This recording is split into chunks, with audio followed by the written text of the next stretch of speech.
Hola, ¿qué tal? Bienvenidos a otro nuevo vídeo de mi canal Electromagno. Y hoy voy a hablaros de un vídeo muy especial porque vamos a analizar eh, una fuente de alimentación conmutada de marca LG, modelo 39LN5400, de ahí de que es un televisor de 39 pulgadas. Es una fuente de alimentación conmutada. Así que mi idea es hablar de todo lo que compone esta fuente de alimentación, paso por paso, como si lo estuviésemos analizando en diferentes bloques o subetapas, ¿vale? Así que bueno, comenzando con el video tutorial, lo primero que nos vamos a encontrar va a ser evidentemente la línea de la alimentación de la red de los 220 voltios, 50 hercios, que es lo que funciona en Europa. En otros países como Latinoamérica funcionan a 110-60 hercios, pero bueno, que es para simplemente que lo sepáis. En nuestro caso 220 voltios, 50 hercios. Lo primero que después de la línea de alimentación nos vamos a encontrar con el circuito de protección, que es todo esto de aquí, todo esto de aquí es el circuito de protección, todo esto. Y los primeros elementos que nos vamos a encontrar va a ser el fusible, que va a actuar como protección, el varistor y el termistor. Vale, yo aquí he hecho un pequeño diagrama para explicaros cómo funciona esto de aquí. Tenemos entonces el conector de alimentación de los 220 voltios AC 250 hercios. Lo primero que vamos a encontrar en serio con el conector va a ser el fusible. Este fusible, en caso de que haya una avería de un cortocircuito de la fuente de alimentación, ya sea una avería en el filtro del condensador o normalmente el típico problema de que se cortocircuita lo que es el transistor de conmutación o chopper, y si esto ocurre, lo que va a ser el fusible es que se va a fundir y va a aislar como si fuese un circuito abierto, va a aislar de la línea de alimentación y por lo tanto se va a interrumpir el sistema de alimentación completo de la fuente de alimentación. Esto actúa como protección. En serie también nos vamos a encontrar con el fusible una sensor o sonda NTC, que no es más que una resistencia variable que varía en función de la temperatura. Es una resistencia que a mayor temperatura, menor es la resistencia del sensor. Esto quiere decir que si se produce en la fuente de alimentación una avería por sobrecalentamiento, llegará un momento en que la resistencia de aquí será mínima y se comportará como si fuese un circuito, un interruptor abierto, y si esto ocurre ya no va a pasar corriente y lo que va a ser aislar del sistema de alimentación, y por lo tanto también actúa como protección de lo que es la fuente de alimentación. Y luego ya por último vamos a tener en paralelo con la línea de alimentación el varistor, que el varistor es un componente electrónico que lo que hace es protegernos de posibles picos de sobretensiones que se produzcan en la entrada de alimentación. Si por ejemplo hay un pico de tensión mayor de los 220 voltios, este varistor lo que va a hacer es que se va a comportar como un cortocircuito, y al cortocircuitarse el varistor lo que va a hacer es fundir fusibles, y si funde fusibles ya sabemos que aislamos la alimentación y actúa como protección. Esta es la función de lo que tiene el varistor. Vale, quitando este pequeño circuitería que hay aquí, de lo que habíamos hablado del circuito de protección, a continuación nos contamos con el filtro EMI, filtro de interferencia electromagnética, que no son más que condensadores, filtros que está compuesto por bobinas y condensadores, que son todo esto lo que veis aquí.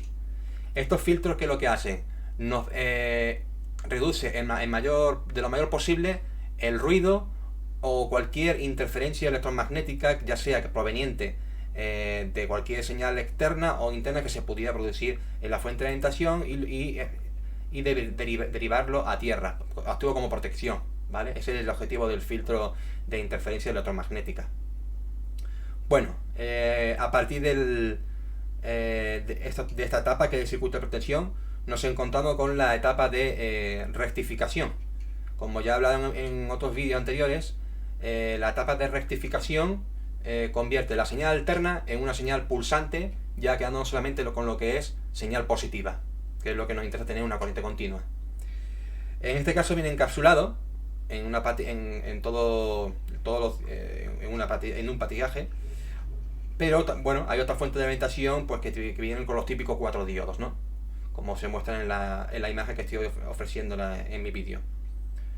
Y bueno, después del rectificador viene lo que es el filtro, que en este caso son 3 condensadores en paralelos, y estos 3 condensadores actúan de filtro. Y lo que van a hacer es convertir la señal pulsante ya en una señal continua de 330 voltios de pico de continua. Perdón. Y bueno, a partir de aquí tenemos ya lo que es la etapa de conmutación, control PWM, como he explicado en otros vídeos, una fuente de alimentación conmutada. La clave es que vamos a trabajar en una fuente de conmutación, vamos a trabajar a altas frecuencias para luego esa alta frecuencia reducir la tensión de salida, ¿no? Y bueno, básicamente lo que tiene es el transistor chope, como algunos lo llamas, o conmutación, que es este que veis aquí, y esto lo que hace es conmutar.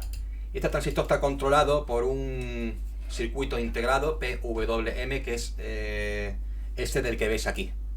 Este circuito integrado genera la señal de PWM, que es excitado a este transistor, a la base de este transistor, que es un transistor MOSFET, y va a conmutar entre 300 y pico voltios cero, a una velocidad de conmutación de en torno a los kilohercios, ¿no? Ese es el objetivo. Y bueno, después de la etapa de conmutación viene la etapa de transformación, o convertir lo que es la alta tensión a baja tensión. Convertimos a baja tensión, y este es el objetivo que tiene este transformador. Creo que se llama transformador flyback, o bueno, no, depende de qué tipo de transformador es. Pero este transformador tiene como objetivo principal con reducir la tensión de entrada a los diferentes niveles de tensión para estos tipos de conectores, ya sea para las tiras de LEDs o para alimentar cualquier tipo de circuitería que se componga dentro del televisor.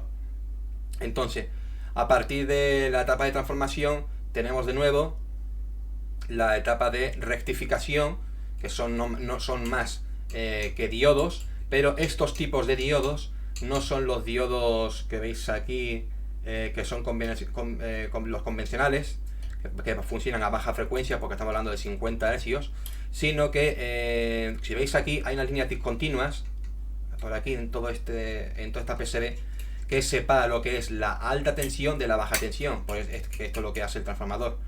En la alta tensión, los diodos que tenemos aquí, Schottky, funcionan a una velocidad de conmutación de 100 bueno, trabajan a mayor velocidad de conmutación con respecto a los diodos convencionales, ya que estamos hablando de alta frecuencia, de en torno a los 100 kHz o más, ¿vale? Entonces, después de la etapa de rectificación, viene lo que es el filtro de salida, que son condensadores, esto de aquí, y bobinas, ¿vale? Que lo que hacen es suavizar y purificar la señal y convertirlo en una señal lo más suave y continua posible. Y luego, bueno, este transformador, como tiene varios secundarios, pues tenemos diferentes niveles de tensión de salida. Aquí podemos ver que para este conector, que son para los tiras de LEDs, tenemos 4 salidas, una a 3,5 voltios de 1,4 amperios, otra de 12 voltios a 1,4 amperios, otro de 24 voltios a 0,6 amperios, y luego ya dependiendo en este caso de 39 pulgadas, por aquí también de salida de 2 voltios a 0,37 amperios, ¿vale? Aquí hay otro rectificador, otro filtro de salida, y por lo tanto para reducir diferentes niveles de tensión que están aquí, para otro conector para alimentar otro tipo de circuiterías de 12 voltios, 24 y 3,5 voltios, ¿vale? Y bueno, ¿qué más que puedo contar de esta fuente de alimentación? Sí, entre la etapa de alta tensión y la baja tensión tenemos un circuito de control, que es este de aquí del que veis. Este circuito de control va a muestrear las diferentes tensiones de salida para que todo esté correcto, por si hay algún tipo de derivación, ya sea más tensión o menos tensión de lo normal.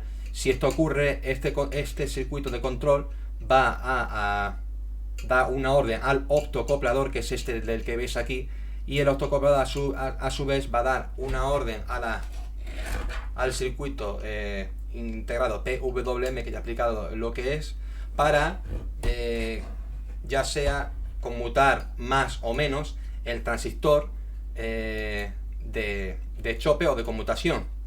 Si tenemos mayor tensión de lo que nosotros queremos, pues entonces el circuito de control sabe que tiene que entregar menos carga, menos corriente, y le va a dar una orden al autocoplador, y el autocoplador le avisará al circuito integrado PWM y dará la orden al transistor para que conmute menos, y al conmutar menos pues va a producir una corriente menor y por lo tanto va a reducir la tensión de salida si en el caso hay una sobretensión, ¿no?